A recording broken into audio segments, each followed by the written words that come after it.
Hello everyone, Namaste. Welcome back to the channel. Today we will discuss why Tata Motors share prices keep on falling. Last 4.5 months में Tata share के price fell by approx 35%. ऐसा क्या हो रहा है कि Tata Motors के share price इतना गिरे? Disclaimer, I am not registered with SEBI और ना ही ये वीडियो बाय सेल या होल्ड रिकमेंडेशन है. I am not giving any type of recommendation. Let's discuss why Tata Motors के shares are falling. First reason is ये सिर्फ टाटा मोटर्स के साथ नहीं हो रहा. Nifty auto index is also falling.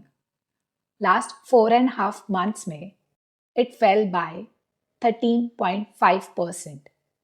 Nifty Auto Index track करता है performance of Indian automobile sector. Auto industry is not performing well because of various reasons like weaker demand, rising inventory levels.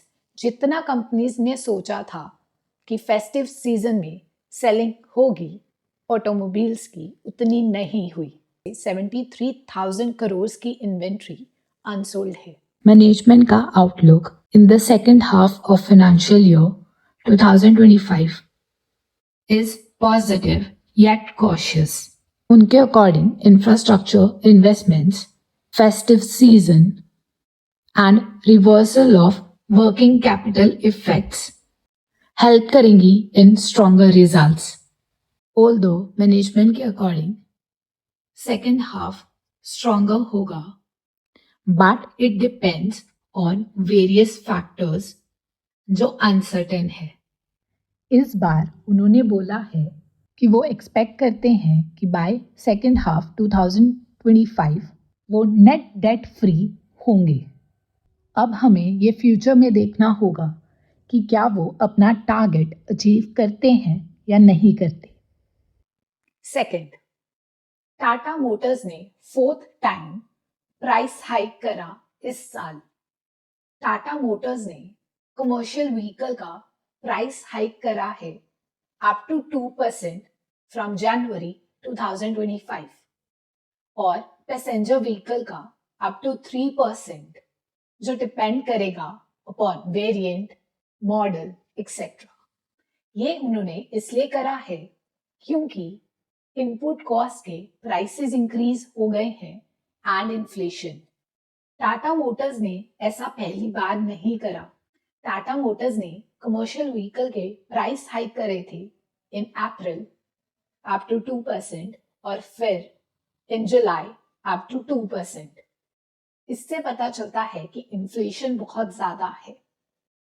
ऐसा सिर्फ टाटा Motors ने नहीं करा, मारुति भी अपने प्राइसेस हाइक कर रही है up to 4% from Jan 2025. Third, automobile industry cyclic industry है. ऑटोमोबाइल इंडस्ट्री डिपेंड करती है कि कैसे इकोनॉमी परफॉर्म कर रही है. अगर इकोनॉमी अच्छा परफॉर्म करती है तो व्हीकल्स की सेल इंक्रीज होती है. लोगों के पास पैसा होता है टू बाय व्हीकल्स. इंडिया की जीडीपी स्लो डाउन हो गई है to 5.4% in July to September, which is below RBI's 7% projection. इससे भी पता चलता है कि इकोनॉमी इतना अच्छा नहीं परफॉर्म कर रही. High inflation and economy slow down. Unemployment बहुत ज्यादा है कंट्री में. लोगों के पास इतना पैसा नहीं है कि वो स्पेंड कर पाए on cars. People are struggling to pay for their needs in the current scenario. Fourth, Q2 के रिजल्ट्स अच्छे नहीं आए टाटा मोटर्स के. जैगवार लैंड रोवर की सेल्स वॉल्यूम डिक्रीज्ड बाय 3% और revenue decreased by 5.6% year on year basis.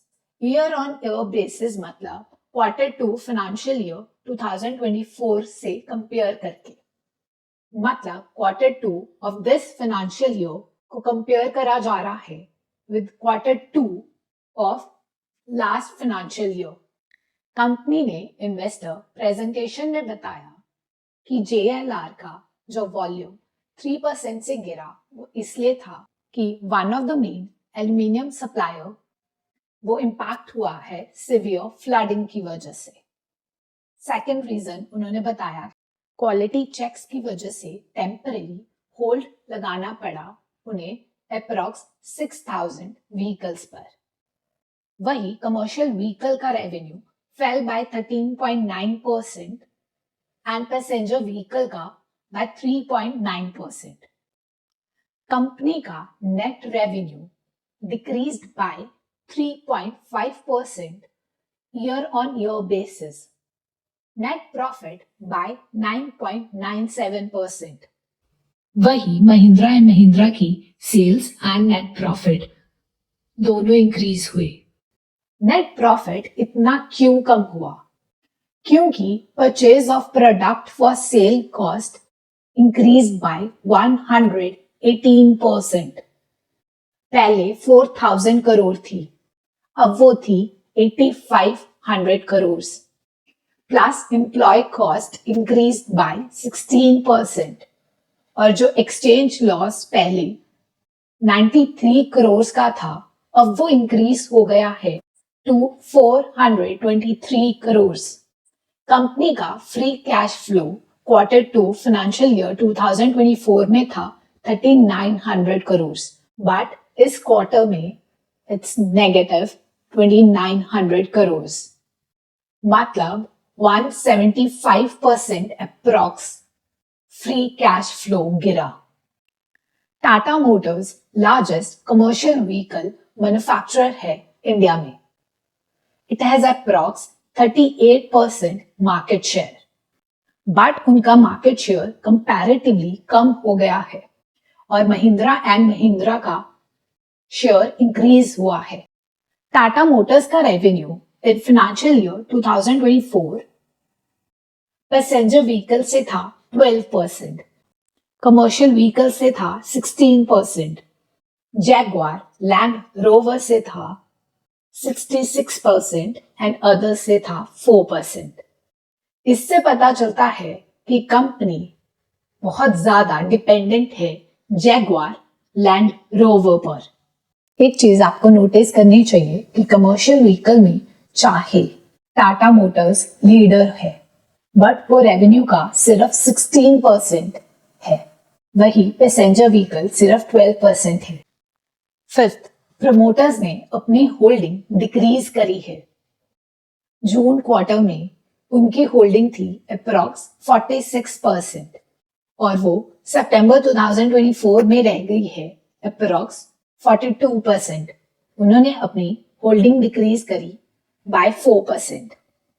वही FIIs ने अपनी होल्डिंग इंक्रीज करी बाय 2% और थोड़ा सा इंक्रीज करा DIIs ने, और पब्लिक ने भी इंक्रीज करा।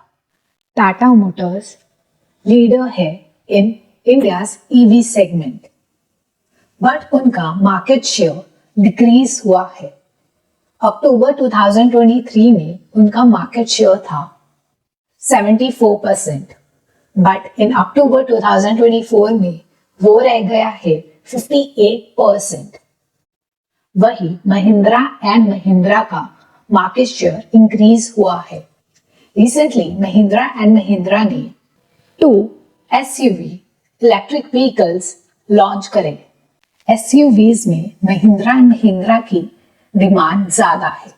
रिसेंटली कंपनी ने जैगवार का लोगो चेंज करा, प्लस वो सेल नहीं करेंगे इन 2025। इन UK उन्होंने अपना बिजनेस मॉडल चेंज कर दिया। अब से जैगवार सिर्फ लग्जरी EV व्हीकल्स सेल करेगा, जिनके ऑर्डर्स स्टार्ट होंगे फ्रॉम 2025। इस न्यूज पर मिक्स्ड रिस्पांस आया है। कंपनी ने रिवील करा है टाइप 00 कंसेप्ट कार जो कि पिंक कलर में है। Many people are not happy with pink colour. इसका मतलब आने वाले साल में कंपनी का रेवेन्यू डिप करेगा। प्लस कंपनी कैसा परफॉर्म करती है इन फ्यूचर डिपेंड करता है कि उनका ये जो बिजनेस मॉडल चेंज करा है वो सक्सेसफुल होता है या नहीं होता। क्या लोग वो लग्जरी ईवी व्हीकल्स परचेज करेंगे या नहीं करेंगे। ये पहली बार नहीं हुआ कि जैगवार का बिजनेस मॉडल चेंज हुआ है।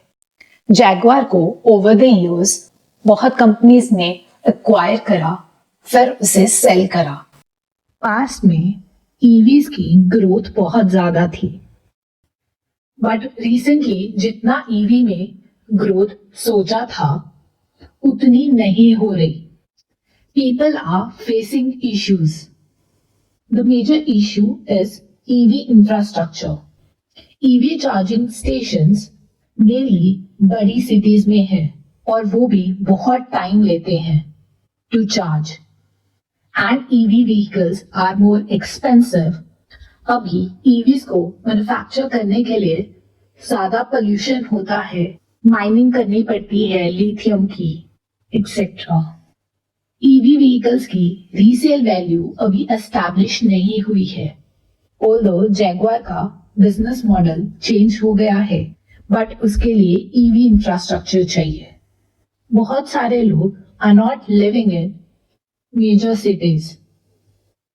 इंडिया में सिर्फ 6000 चार्जिंग स्टेशंस हैं। बहुत टाइम लगेगा to create EV infrastructure.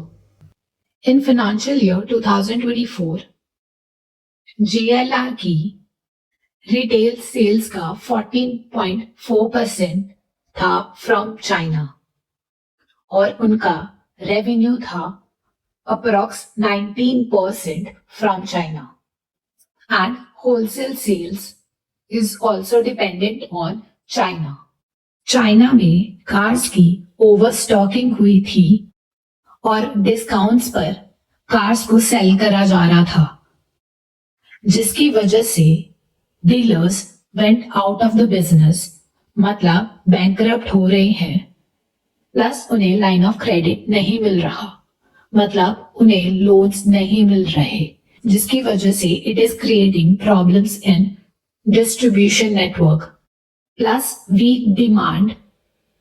China में premium market went down by 12% and ICE market went down by 22%. फिर भी टाटा मोटर्स ने वहां अच्छा परफॉर्म करा in the first half of financial year. Wholesale sales increase हुई एंड रिटेल सेल्स डिक्रीज हुई by only 4%। But management के according company will face challenges in the second half of the financial year from China. जो ये challenges China में है वो continue रहेंगे, जिसकी वजह से company will face challenges in the second half of the financial year.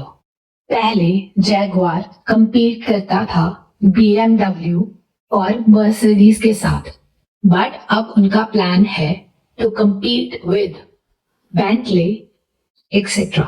One thing that could work in the favor of Tata Motors or against is कि ये heavily dependent है EVs पर। ऊपर से जैगवार अब सिर्फ लग्जरी EV व्हीकल होगा।